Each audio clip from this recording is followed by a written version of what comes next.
Like कीजिए, channel को subscribe कीजिए और बेल आइकन दबाना बिल्कुल मत भूलिएगा। और अगर हमें सपोर्ट करना चाहते हैं तो डिटेल्स स्क्रीन पे भी फ्लैश करेंगे और पिन कमेंट में भी है। धन्यवाद। जय हिंद दोस्तों, आप देख रहे हैं डीओ न्यूज़ और मैं हूं संदीप। वैभव जी, उदयानिधि की गर्दन काटने में 10 करोड़ का इनाम रखा गया है और रखने वाले हैं अयोध्या के एक संत परमहंस आचार्य जी। एक संत महात्मा को क्या शोभा देता है कि वो हिंसा की बात करें, लोगों की गर्दन काटने की बात करें? शोभा क्यों नहीं देती है? बिल्कुल शोभा देती है। इस देश में क्या पहली बार संतों ने जो है कि हिंसा की बात की है? धर्म की रक्षा के लिए तो इस देश में हमेशा से जो है कि संत जो है वो खड़ा हुआ है और उसने हर वो माध्यम अपनाया है जिससे धर्म की रक्षा हो सकती है। उसमें हिंसा भी है। गुरु गोविंद सिंह जी महाराज को आप संत नहीं मानते? क्या उन्होंने धर्म की रक्षा के लिए खालसा पंथ की स्थापना नहीं की? क्या जब उनके जो पहले पंच प्यारे थे वो जब अपनी तलवार लेकर के आए बाहर, गुरु गोविंद सिंह जी महाराज, उस तलवार पे खून लगा हुआ था और उन्होंने कहा कि मुझे 5 सिर चाहिए, मुझे सिर्फ 5 चाहिए बंदे।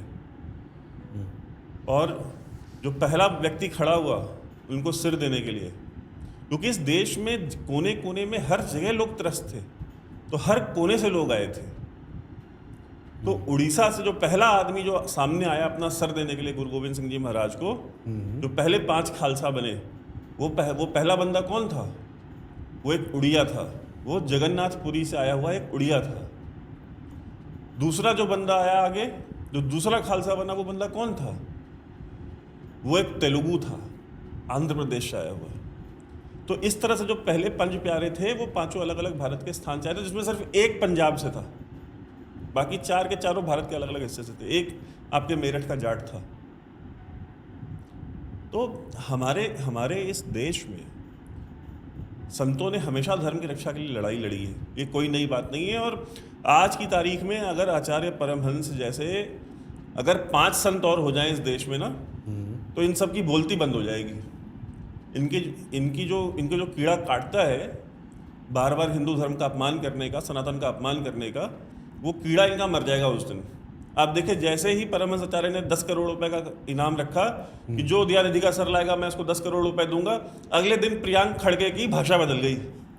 वो प्रियांक खड़गे जो कि सबसे ज्यादा मुखर होकर सपोर्ट कर रहा था उदयानिधि को, वो आकर के प्रेस को वो इंटरव्यू देने लग गया, कहा कि भाई सनातन धर्म तो शांति की बात करता है, तो अहिंसा की बात करता है, ये हिंसा की बात क्यों कर रहे हैं?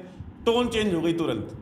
एक आचार्य परमहंस के होने से इनकी आवाज 24 घंटे में बदल गई। आप जरा सोचिए कि अगर 5 आचार्य परमहंस हो जाएं तो क्या होगा? इस देश के किसी कोने में किसी की औकात नहीं रहेगी मुंह खोलने की, और विरोध नहीं कर सकते इनका। इसका विरोध करेंगे किस मुंह से? क्योंकि जब तस्लीमा नसरीन के सर काटने पे जब इनाम रखा जा रहा था, जब जॉर्ज बुश की गर्दन काटने पे इनाम रखा जाता था, यहाँ देवबंद में बैठे हुए मौलवी मौलाना और इस देश के अलग अलग कोनों में दिल्ली में बैठे हुए मौलवी मौलाना फतवा दिया करते थे कि जो उसकी गर्दन लाएगा तस्लीमा नसरीन की, उसको 5 करोड़ देंगे, जो जॉर्ज बुश का लाएगा उसको 5 करोड़ देंगे और प्लस 50 तोला सोना देंगे। ये इस तरह के तमाशे लगते थे ना इस देश में, इस तरह के फतवे दिए जाते थे। और उस समय अगर यही कांग्रेस और इनके एलाइज जब उस समय शुतुरमुर्ग की तरह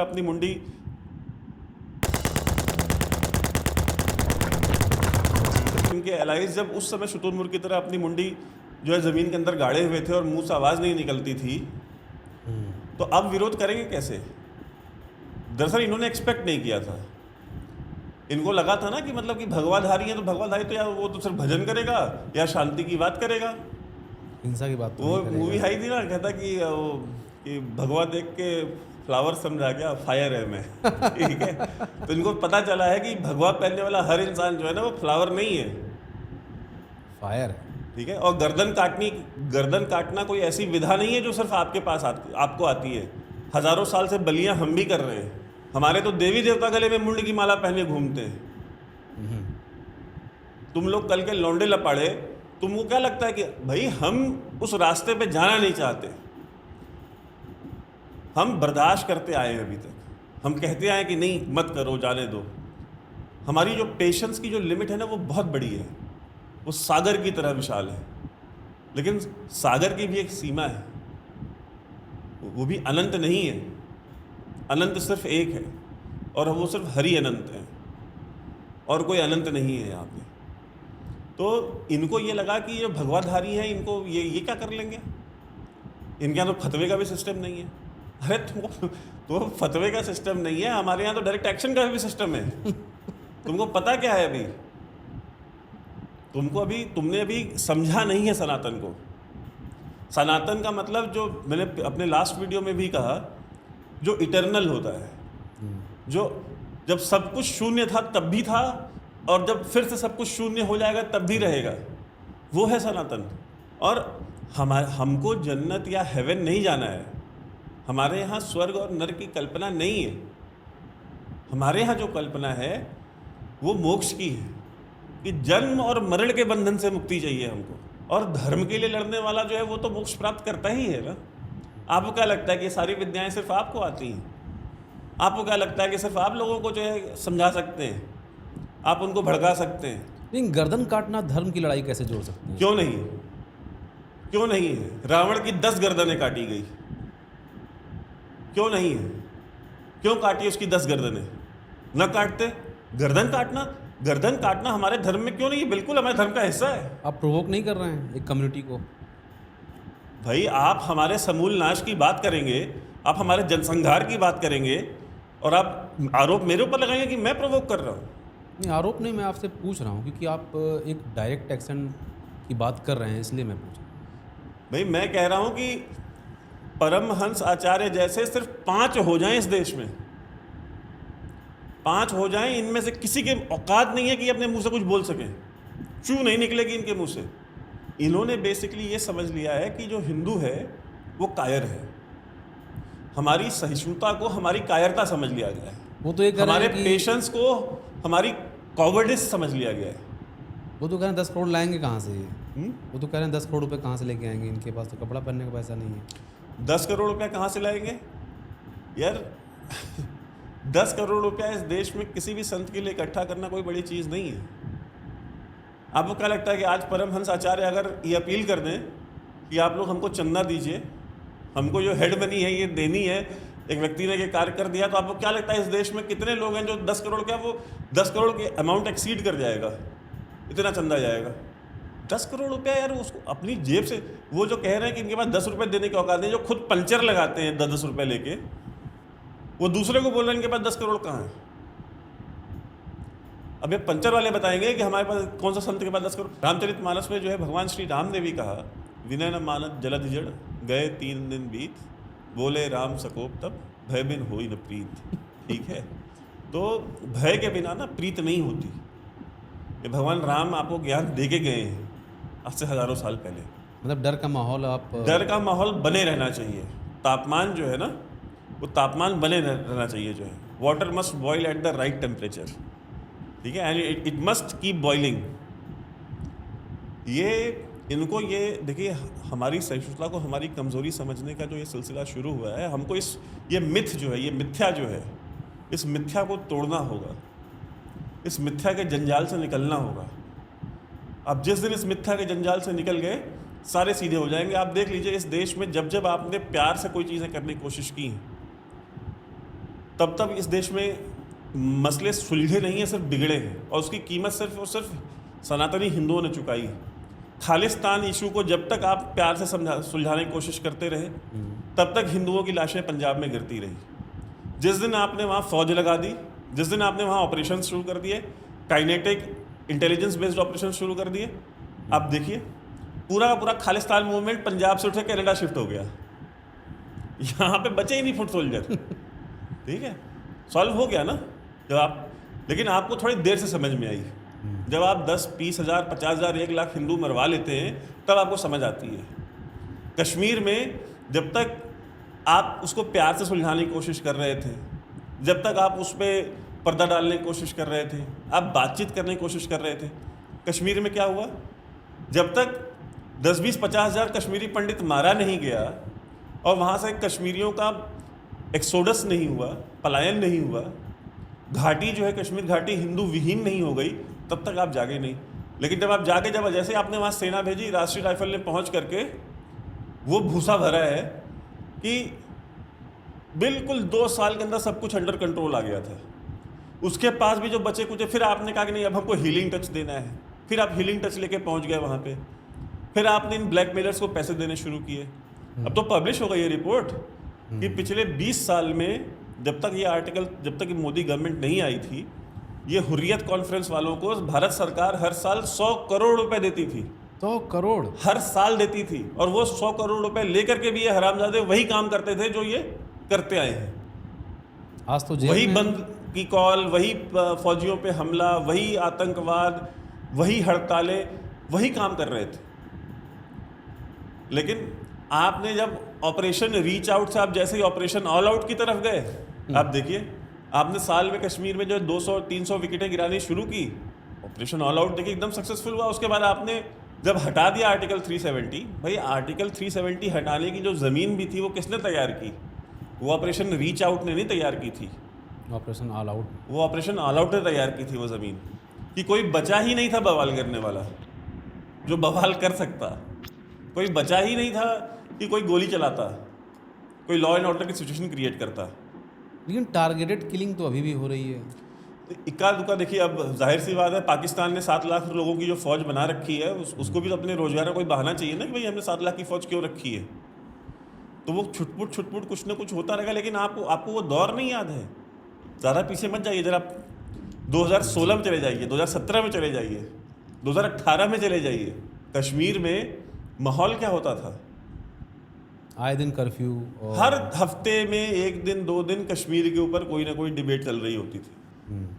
कई बार तो 2-2 3-3 महीने तक सिर्फ कश्मीर ही चल रहा होता था टेलीविजन पे। इतनी लंबी लंबी हड़तालें होती थी, इतने लंबे लंबे प्रोटेस्ट होते थे, इतनी स्टोन पेल्टिंग और पत्थरबाजी होती थी। लेकिन जब आपने डंडा दिखाया तो सारे सीधे हो गए। पाकिस्तान को भी आपने डंडा दिखाया तभी सीधा हुआ ना, जब आपने उरी के बाद जो है सर्जिकल स्ट्राइक की, जब आपने पुलवामा के बाद बालाकोट में एयर स्ट्राइक की, बिल्कुल सीधे हो गए। डंडे की भाषा, भगवान राम की हमारे आध्यात्म में जो लिखी हुई बातें हैं, आप जब तक उन पे पालन करेंगे तब तक आप सुखी रहेंगे। उन्होंने कहा था भय बिन होई न प्रीत, तो बिन नहीं होगी, आप कुछ कर लीजिए, वो शाश्वत सत्य है उनके द्वारा बोली गई बात। और आपके सामने प्रत्यक्ष प्रमाण है, चाहे वो खालिस्तान हो चाहे कश्मीर हो। उत्तर प्रदेश में जब तक योगी आदित्यनाथ की सरकार नहीं आई थी, एवरी डे 3 छोटे बड़े दंगे होते थे पूरे राज्य में। एवरी डे छुटपुट कुछ भी छोटे बड़े दंगे 3 डेली होते थे। और जब से योगी आदित्यनाथ की सरकार आई है, कौन सा दंगा सुना है आपने? फिलहाल तो एक भी नहीं। कोई दंगा नहीं सुना है ना। शाहीन बाग दिल्ली में लगी, इस पूरे देश के हर एक कोने में शाहीन बाग लगी। महाराष्ट्र से लेकर के, बिहार से लेकर के, बंगाल से लेकर के, हर जगह एक छोटा शाहीन बाग लगा हुआ था। यूपी में कहीं एक भी शाहीन बाग नहीं लगा, जहाँ पे इस देश में मुसलमानों की सबसे ज़्यादा आबादी है, वहाँ पे नहीं लगा शाहीन बाग कोई। तो जब आप एक संत को सत्ता देते हैं तो वो डिलीवर कैसे करता है, ये योगी आदित्यनाथ ने दिखाया आपको। आप संत को जब भी सत्ता देंगे, संत आपसे अच्छा चला के दिखाएगा,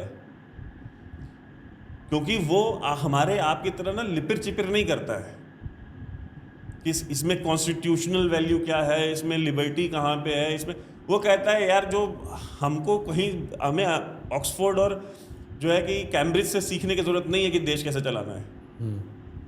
देश कैसे चलाना हमको पता है, हमारी किताबें हैं, हमने अपनी किताबों में पढ़ा कि राजधर्म क्या होता है।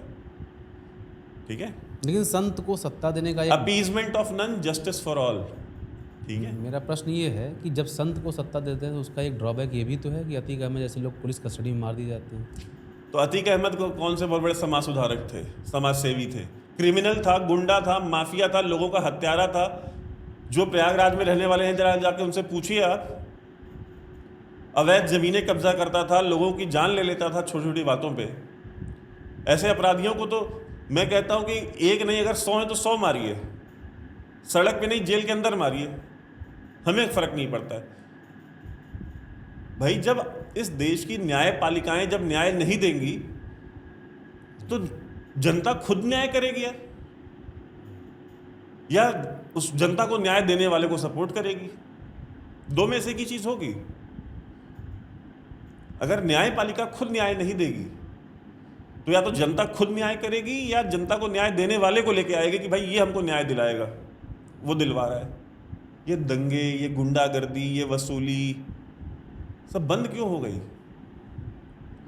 उत्तर प्रदेश अपराध के लिए जाना जाता था, गुंडागर्दी के लिए, माफिया राज के लिए। हम इसी उत्तर प्रदेश में रहते हैं, कोई माफिया दिखता है आपको?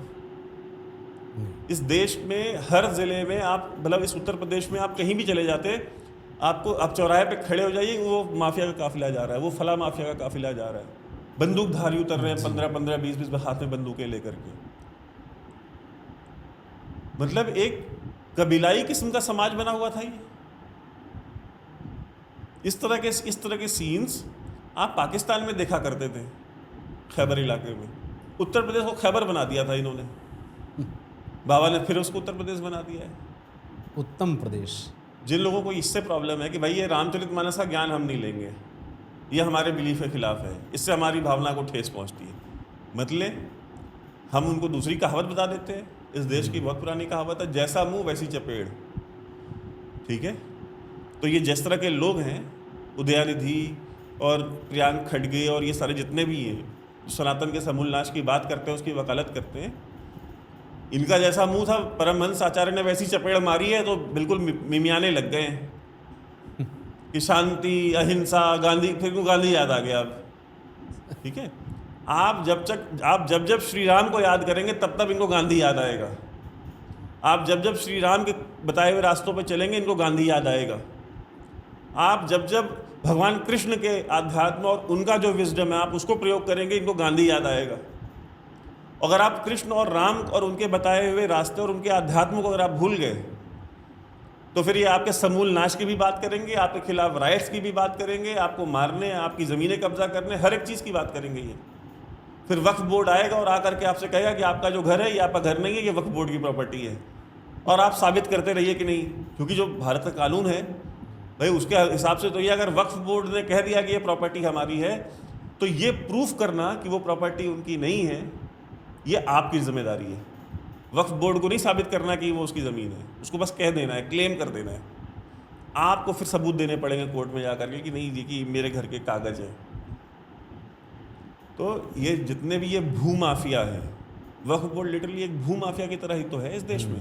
और क्या है, ज़मीनें कब्जा कर लेना, अवैध, भाई जो आपकी नहीं है अगर आप उस पर कब्जा करें तो यही तो भू माफिया करता है। और क्या करता क्या है वो? और ये उदयानिधि, स्टालिन जैसे जो है कल के लौंडे लपाड़े, ये उठ के आपके समूल नाश की बात करेंगे।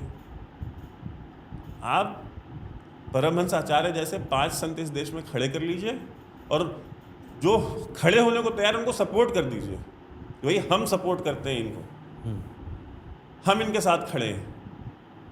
आप देखिए इस देश में आपकी 50% से ज़्यादा प्रॉब्लम तो फिर इनके जैसे 5 संत के आने से ही ख़त्म हो जाएंगी, और इनके मुंह पे फेविकोल वाला जोड़ लगेगा, मुंह नहीं खुलेगा इनका। फिर ये आपकी जो सहनशीलता है, उस सहनशीलता को आपकी कमज़ोरी समझते हैं। आपको इन्हें याद दिलाना है। मैं हर वीडियो में कहता हूँ, आज फिर यही बात कह रहा हूँ, आपको इनको याद दिलाते रहना है कि आप बच्चे हैं किसके। अब एक जी परमेश्वरन है, कांग्रेस का लीडर वहाँ का, कर्नाटक का, उसने स्टेटमेंट दे दी कि हिंदुइज्म कहाँ से आया है, हिंदू कहाँ से आए हैं इसका तो पता नहीं है इस देश में, लेकिन इस्लाम और जो ईसाइयत है, क्रिश्चियनिटी है, इन दोनों का पता है। और ये दोनों धर्म जो हैं, इनकी दोनों धर्मों की जो मूल भावना है वो मानवता के विकास की और मानवता के बीच में सद्भावना की है। ठीक है, अब ये कितनी सद्भावना की भावना है, ये जरा मिडिल ईस्ट का इतिहास पढ़ लें। ठीक है, अरेबियन पेनिनसुला का इतिहास पढ़ लें। अच्छा, आयरनी देखिए, खुद का नाम परमेश्वरा है। ठीक है, खुद का नाम, इनको ये नहीं पता कि हिंदुइज्म कहाँ से आया है, हिंदू इस देश में कहाँ से आए हैं। मतलब इनका कहना यह कि इनके माँ बाप, बाप दादा कहाँ से आए थे, इनको नहीं पता था। इनको आज तक नहीं पता इनका माँ बाप कौन है, इनका बाप कौन है, इनका दादा कौन है, किसी को कुछ नहीं पता है। कौन कहाँ से आया है इनको नहीं पता है। भाई साहब, आप अपने घर का टेम्पलेट इस देश के समाज पे क्यों लगा रहे हैं? आपको नहीं पता होगा आपके बाप का, आपको नहीं पता होगा आपकी माँ का, हमको पता है। हमको तो हमारे यहाँ तो जो हमारी जो किताबें हैं और हमारा जो अध्यात्म है वो तो शून्य से शुरू हुआ है। ठीक है, और यहाँ तक पहुँचा है, तो हमको तो सब कुछ पता है, आपको नहीं पता है। और ये कितना सद्भावना और कितनी शांति वाले धर्म हैं दोनों, ज़रा जाके पता कर लें, मिडिल ईस्ट का इतिहास देख लें। यूरोप का इतिहास देख लें, ठीक है, जो क्रूसेड लड़ी गई है, ईसाइयों ने जो जेरूसलम के ऊपर हमला किया यूरोप से जा कर के, ठीक है, और उसका नतीजा क्या निकला, और उसमें कितने हजारों लाखों लोग मारे गए। इराक ईरान की लड़ाई क्यों हुई जिसमें 20 लाख लोग मारे गए, ठीक है, 20 लाख लोग। तो और शिया ईरान और सुन्नी इराक के बीच की लड़ाई थी वो। तो ये जो शांति और ये सद्भावना का ये चूरन हमें बेच रहे हैं, हमें ना बेचें। जाकर 4 किताब पढ़े और ये देश में कर्नाटका की जनता को देखिए, इन्होंने इनको वोट दिया है।